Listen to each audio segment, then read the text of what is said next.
like have you guys kind of chime in. Been having this discussion with a coach as well.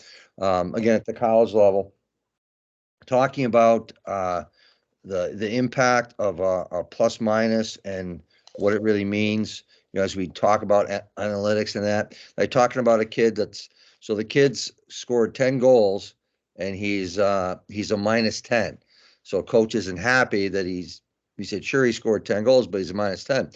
So my question was, well, have you pulled up video and right, like I can be a -10 and my defensive responsibility, that player has nothing to do with the goal being scored, but I still get the minus. I still get the minus.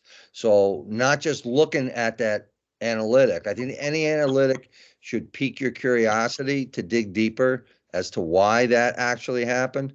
So I'm just curious about that. What anybody else's thought is if you run into that sort of that hard luck player that like is actually a good player, successful, but ends up potentially being minuses in certain situations where they're not doing anything wrong, but they're still carrying the burden. Yeah. Well, Pierre Pagé gave a presentation on that, and he goes over the video and he figures out who's actually minus on plays.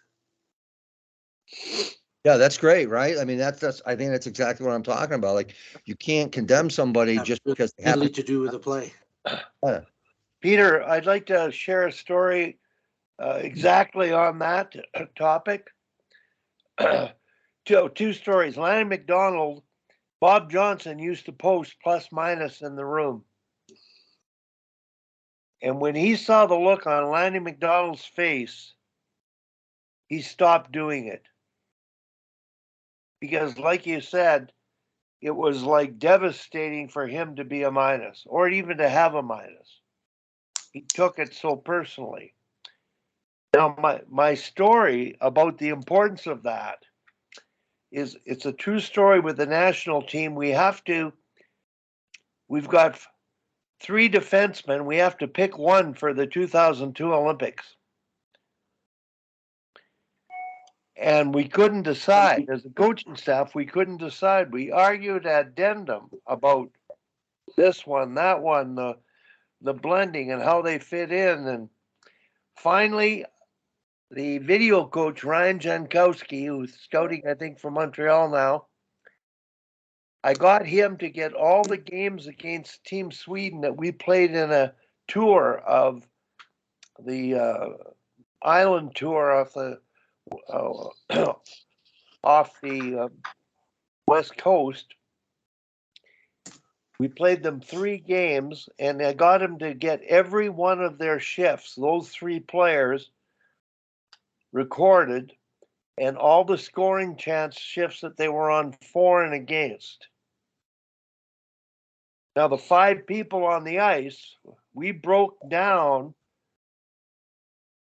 Plus meant they were the key impact in the performance leading to the result. They were a part of it, or a no factor, just no score. And if they were a minus in terms of causing the situation, or primarily responsible, minus. The choice was so easy. The differential of positives was 32 points for those 3 players. The one we picked scored 32 points on the positive side compared to the other 2.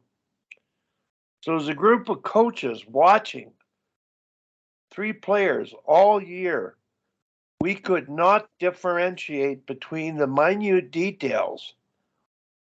And by doing that, I learned as a coach, oh my God, do we really know what we're looking at? So that's a story I had on that particular topic, and thanks for bringing it up. It relates to Dan's use of statistics, whether analytics and that kind of thing, what you're bringing up. And the big thing is you looking at it, but maybe the players looking at it and understanding what it is they need to learn from that. So I call it video learning, and I haven't been able to experiment with it well enough because I haven't coached enough to get them to do that in a way that's right stuff, right amount, right time. So, Hal, your hand is up. Yeah, I think those are good points. One of the things that I always look at when I'm watching the game is I remember that there's some statistic that says that most goals are scored 5 seconds after a turnover. So I always look to see where the turnover occurred. And if you think about that, if a wing in the neutral ice turns the puck over and disrupts the brush, and their team comes back the other way, they have a significant advantage, which is why we always say try not to turn the puck over on either blue line, right? And and then and I always tell my players, especially my defensemen, your goal is when you come off the ice, is the coach yells at somebody else. Do your job. Don't try to do somebody else's job, right? And you break it down. And to Wally's point, we posted those stats for a couple of years, but it's like, okay, but maybe the players don't understand. In the game situation, you might have gotten a minus, but you might be our top 2D and you're playing with the third line. And they're going to get scored on more often than the first line is. Just kind of a fact of the game, in my opinion. But you got those guys out there to give that third line some support. And I would tell them, make sure you know who you're playing with and how that dictates how you're going to play the game. And so the stats can be really misleading on a broad level.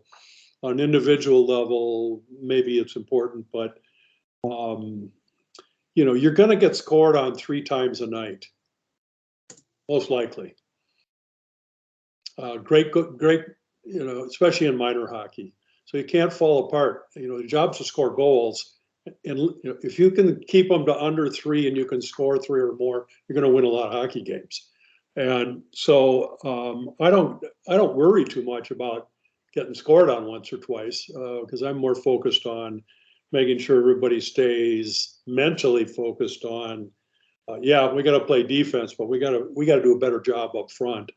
And so those turnovers just kill you. That team that I had this last year were turning over the puck. 80% of the passes coming out of the zone they turned over in the first half of the season. And they lost 80% of faceoffs at the beginning of the season. By the end of the season, we were winning 90% of the faceoffs, and we almost never turned the puck over coming out of the zone. And just focusing on those 2 things. And those were big contributors to being successful at the end of the season, even though we didn't have the actual skill sets that these top teams in our district had. So I know Jim Johnson, he's big on the stats. He loves to do it. He breaks down every game. I don't think he's doing it now, but when he was assistant coaching at Tampa and up in with San Jose and up in your neighborhood up there in Edmonton, he'd take 3 hours and break down every game and plus minus and stat out all the guys. And but the head coaches weren't really particularly interested in the information, because they were playing golf or something. I think you can go overboard with the stats. I think the NHL's gone way overboard. And think about it as a player. How would you like to have these stats in your face all the time? I mean, I don't know. I don't think it'd be much fun. But I didn't play at the National Hockey League level, so I don't know. But Peter, you did, didn't you? No, you didn't? Peter, your speaker. Yeah, no, I did not. I didn't have that. I did not have that good fortune. Yeah. But being around those guys, right, and like all of you who have been around players of that level, fun is important to them. Oh, yeah.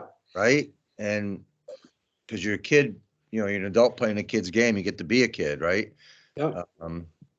So I agree with you 100%. Like if I'm always being attacked, so to speak, from a standpoint of, well, gotta do this better, gotta do that better, gotta do that. Well, what am I doing right then?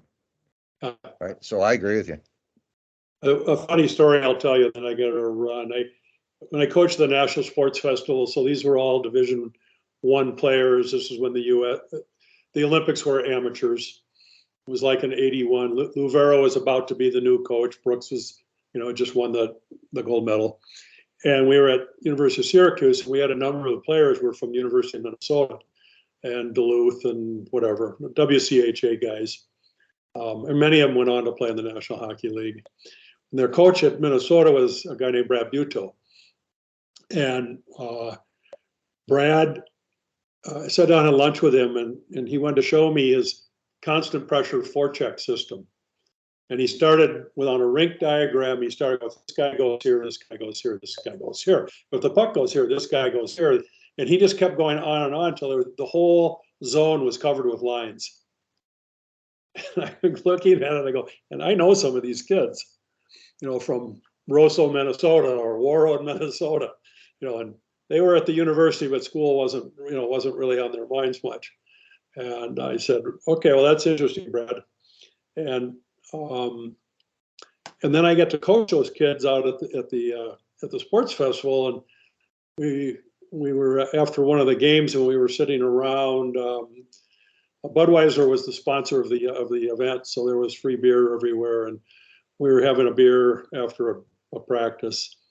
And I said, all right, tell me about the constant pressure forecheck. And they all started to laugh. And they go, yep, we practice it all week long. But on Friday night, we just go play hockey. We don't pay any attention to it. So, I don't know what that says about the coaching. I don't know what it says about the players. To me, I think it probably says overcoaching. And I think our job is to let the talent speak for itself for the game.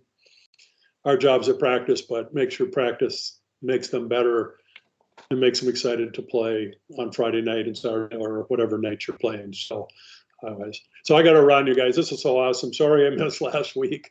I promise to be on next week too. So cheers. Have a good rest today. Okay, take care, Hal. Yep, see you guys. Well.